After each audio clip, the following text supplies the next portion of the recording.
आज उस क्रिकेट के बारे में बात करेंगे जिसे भारत में एक धर्म के नाम पर देखा जाता है। क्रिकेट के 90% व्यूज सिर्फ भारत देश से आते हैं और इसका फायदा आईसीसी को नहीं होता, ना ही इसका फायदा ऑस्ट्रेलिया और इंग्लैंड को होता है। इसका फायदा सीधा बीसीसीआई को ही होता है। आज बीसीसीआई पूरे विश्व में सबसे अमीर बॉडी है, मतलब सबसे ज्यादा पैसा बीसीसीआई के पास में है। आज बीसीसीआई पूरे दुनिया पे राज कर रहा है, पर क्या ये हमेशा से था? क्या हमेशा से बीसीसीआई इतनी अमीर थी? आइए जानते हैं इस वीडियो में क्या है हकीकत। 25 जून 1983 भारत वर्सेस वेस्टइंडीज, जो कि बहुत ज्यादा इंपॉर्टेंट मैच था और यहाँ से भारत की पूरी हिस्ट्री चेंज होने वाली थी। लेकिन किसे पता था कि यहाँ से ही बीसीसीआई सबसे अमीर बॉडी बनने वाली है।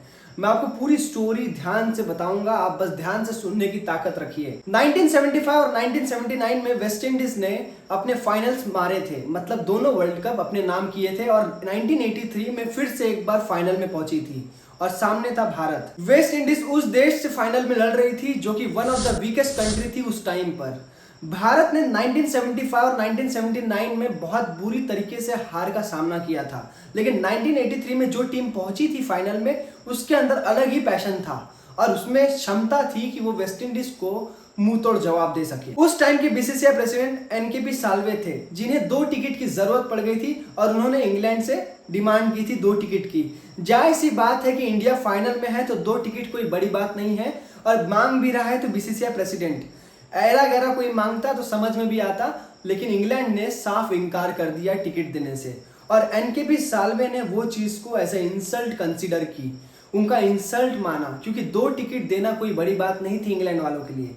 लेकिन तब भी इंग्लैंड ने इनकार कर दिया। हम सब जानते हैं कि क्रिकेट का जो ओरिजिन हुआ है वो इंग्लैंड से हुआ है और हर 4 साल बाद इंग्लैंड ही वर्ल्ड कप को होस्ट करता था। लेकिन एनकेपी साल्वे ने निर्णय लिया कि अगर भारत वेस्ट इंडीज से जीतता है तो भारत वर्ल्ड कप को होस्ट करेगा अगले 4 साल बाद, मतलब 1987 वाला जो वर्ल्ड कप रहेगा उसे इंडिया होस्ट करने वाला था। और कितनी गर्व की बात है ये सब सुनकर कि इंडिया अब होस्ट करने वाला था और इंडिया इंग्लैंड को चैलेंज करने वाला था फंड्स के मामले में। वर्ल्ड कप को होस्ट करने वाली बात जो थी वो सेकेंडरी थी, सबसे ज्यादा इंपॉर्टेंट था मैच को जीतना, वेस्ट इंडीज के मुंह से मैच को निकालना, क्योंकि बहुत लोगों ने शर्त लगाई थी कि ऐसी कमजोर टीम वेस्ट इंडीज के सामने टिक नहीं सकती और हारती तो भारत का बहुत बड़ा अपमान होता। साथ ही साथ एनकेपी साल्वे का जो मास्टर प्लान था वो भी फेल हो जाता। लोगों के मुंह पे तमाचा मारते हुए इंडिया ने 43 रन से वेस्ट इंडीज को बुरी तरीके से हरा दिया और एनकेपी साल्वे का मास्टर प्लान रेडी हो गया। एनकेपी साल्वे ने पाकिस्तान बोर्ड को कांटेक्ट किया और कहा कि साथ में वर्ल्ड कप होस्ट करेंगे अगली बार, और फंड्स की बात की धीरूभाई अंबानी से।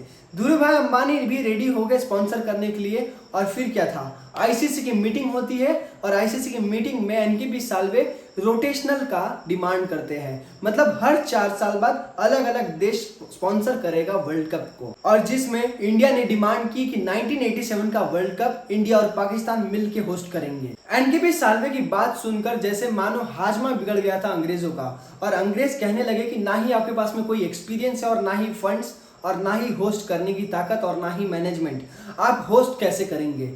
लेकिन ऑस्ट्रेलिया और न्यूजीलैंड की सहमति मिलने की वजह से इंग्लैंड को उस वक्त चुप रहना पड़ गया और भारत और पाकिस्तान ने मिलकर 1987 का वर्ल्ड कप होस्ट किया। सबको लगता था कि हर 4 साल बाद इंग्लैंड ही होस्ट करेगा वर्ल्ड कप को, क्योंकि ओरिजिन ही वहीं से था। लेकिन एनकेपी साल्वे ने सब कुछ चेंज कर दिया और बारी बारी से सब देशों का नंबर लगवाया, मतलब हर 4 साल बाद हर देश का नंबर आएगा और हर देश वर्ल्ड कप को होस्ट करेगा। सिर्फ 2 टिकट ना मिलने की वजह से एनकेपी साल्वे ने इंग्लैंड से बहुत कुछ छीन लिया था।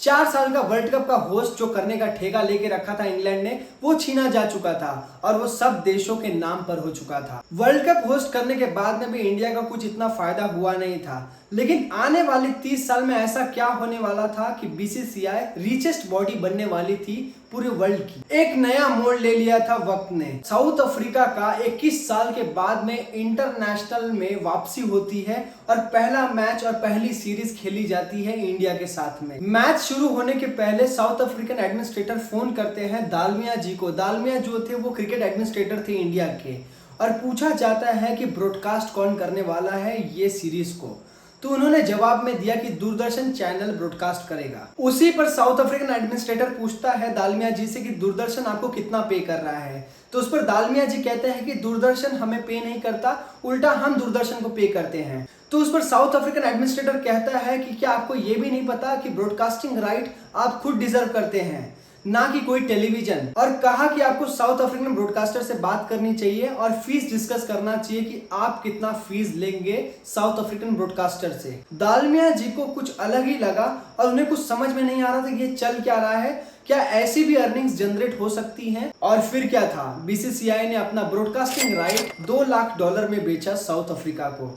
और उसी के बाद से बीसीसीआई को पता चल गया नए अर्निंग सोर्स के बारे में। एक ऐसा टाइम था कि प्लेयर्स को फीस देने के लिए पैसे नहीं हुआ करते थे, लेकिन अब ऐसा हो गया था कि मानो सोने की चिड़िया हाथ लग गई हो। एक बात तो सही है कि 130 करोड़ का आबादी वाला देश किसी पर भी दबाव बना सकता है, लेकिन हमें हमारी ताकत का पता लेट ही पता चलता है। जिस तरीके से ब्रॉडकास्टिंग राइट साउथ अफ्रीका को बेचा गया, उसी तरीके से इंग्लैंड को $6 लाख में बेचा गया। पूरा बिजनेस समझ गया था बीसीसीआई। इंडिया तब पैसा ज्यादा कमाता था जब कोई दूसरा देश इंडिया में टूर करता था, क्योंकि इंडिया के जो ब्रॉडकास्टिंग राइट थे वो दूसरा देश मांगता था और उसके लिए पे करता था इंडिया को। और ये सिलसिला चलता रहा और अमाउंट जो था वो बढ़ता रहा और इसी तरह बीसीसीआई रिचेस्ट बॉडी बन गया वर्ल्ड का। अगर आपको वीडियो थोड़ी सी भी अच्छी लगी हो तो चैनल को सब्सक्राइब करना ना भूले और आगे ऐसे ही वीडियोस पाने के लिए बेल आइकन को जरूर दबाएं।